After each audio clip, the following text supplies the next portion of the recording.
You pay him huge money now, or would you wait another year? I think I will wait another year, Green. I know the one question that we had coming off of last year was, could he stay healthy? He played all 17 games, which is great. Guess what? Do it again. Yeah. Do it again, because you do have an injury history. And I think more importantly, I want to see Tua beat some good teams. Like, beat some teams that's at the top of the heap. If he can do that this year, obviously he deserves to get paid. That team got decimated by. Okay, so I wanted to quickly talk about this because it's kind of reported of what Tua, the amount of money that he's looking for, and it actually seemed pretty reasonable. It was like high 40s, very low 50s. And I think if they can sign him for that, I think that's totally fair, quite honestly. I do think Tua is a risk still from an injury perspective. I know a lot of Miami Dolphins fans don't like to hear that. Every time that gets talked about, they always come out in droves and get very angry and say, enough about the injuries, enough about the injuries. And then they always bring up like a Joe Burrow. And I think Joe Burrow is a perfect example, because if Joe Burrow did not sign a contract yet, there would be serious doubts of whether or not he was worth that amount of money, about whether or not he can stay healthy. And the difference also is that Tua's injuries are the fact that they could be like literally life-threatening. We don't mess around with concussions anymore in 2024 going into 2025. And so it is impossible to forget what everyone saw. It's still burned into my brain of the images of, not even the images, like the video of Tua on the field. It's just impossible to forget. And it's widely seen as if he gets another concussion, he's just like done. Like, he's done. Like, teams aren't going to want to, put him out there again because it just feels too risky. And when you're just one concussion away, it's hard. Brock Purdy got a concussion last season. People get concussions all the time.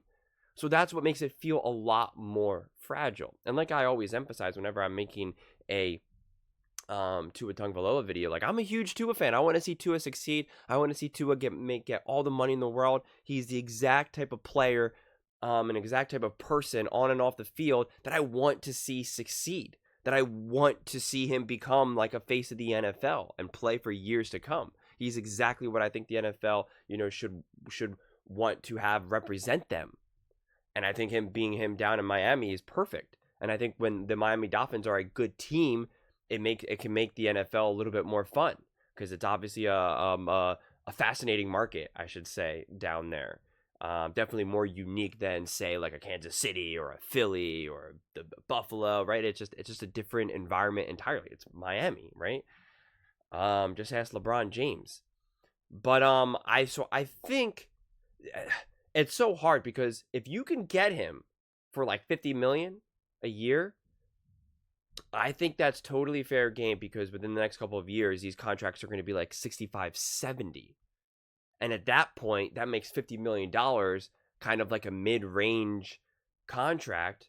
And I think that's totally fine, because Tua does still have a lot to prove. I think that's undeniable. I understand he's put up some really good numbers and all of that, but it's more than just numbers. It's more. It's, have you overcome bad situations with a subpar roster? Have you carried a team to a victory against a great team? Did you carry a team into the playoffs? Did you win a competitive playoff game? Are your numbers bad, but is it clear as day that you are truly elite, but your coach is not good, the roster is not good? Like, these are all things that get put in, these are all variables that you have to decipher and look at.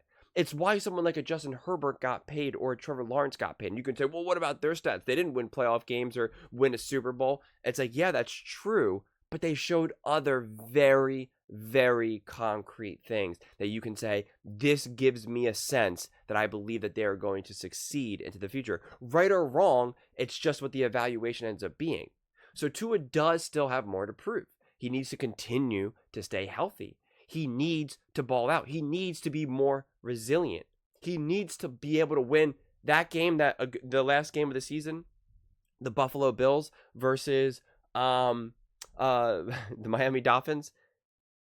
What Josh Allen proved in that game, that he could find a way to win. Even though he threw an interception or two, which was a little misleading, because one of those was just like a random throw on the fourth down that it was just like, you just got to toss it up.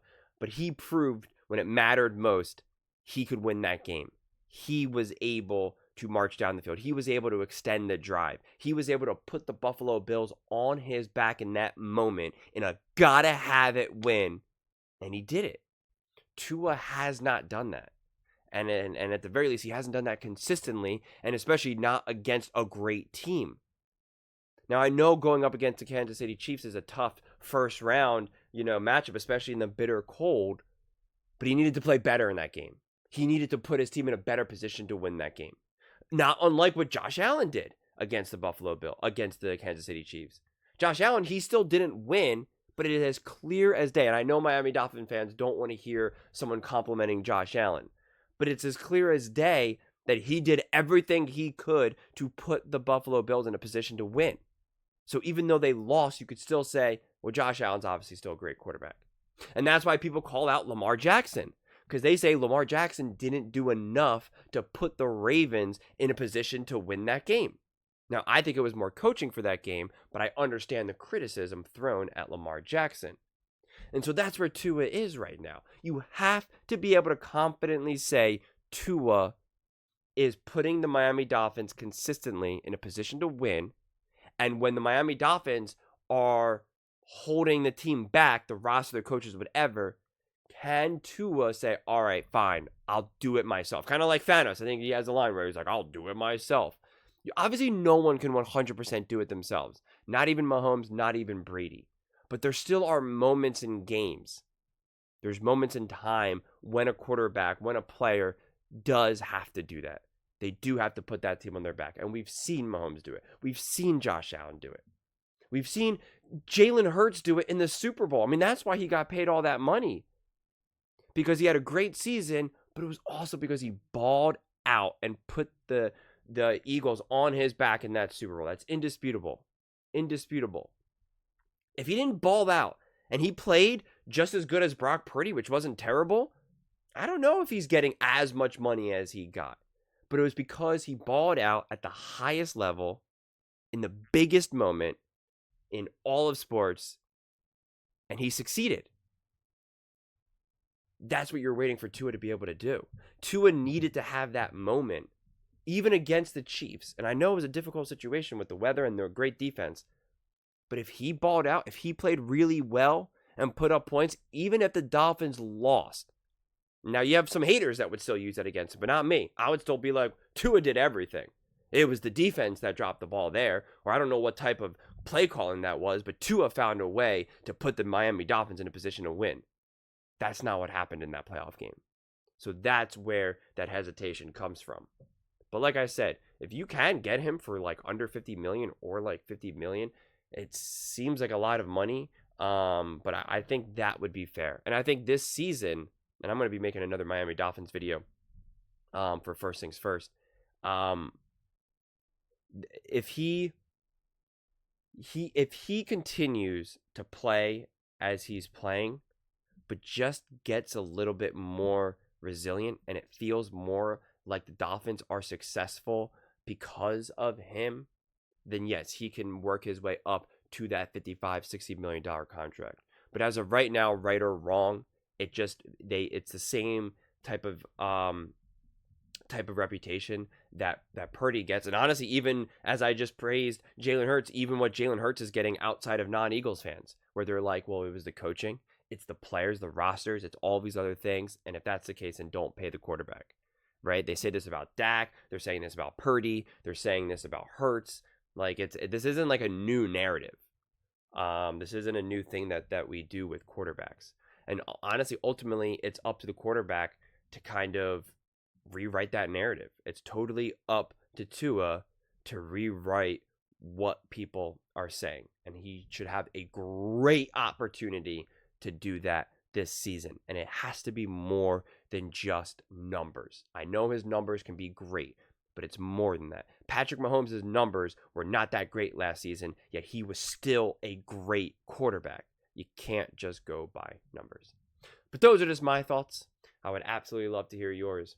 What do you guys think? Do you think Tua should get paid right now, or do you think they should still wait? Do you think $50 million is a good deal for the Dolphins, and do you think that's underpaying Tua? Let me know in the comments below. I read every single comment, so whether you agree with me or disagree with me, either way, let's get in some discussions, let's get in some fights, but ultimately, let's just have some fun. And please do consider subscribing. We are building an amazing community here, and I would absolutely love to see you part of it. I want to build something that we all genuinely feel connected to, something that we're really excited to be part of. I think we're well on our way to doing it. And please don't forget to give this video a thumbs up, as it really does help with the visibility and the algorithm. Thank you so much, and see you next time.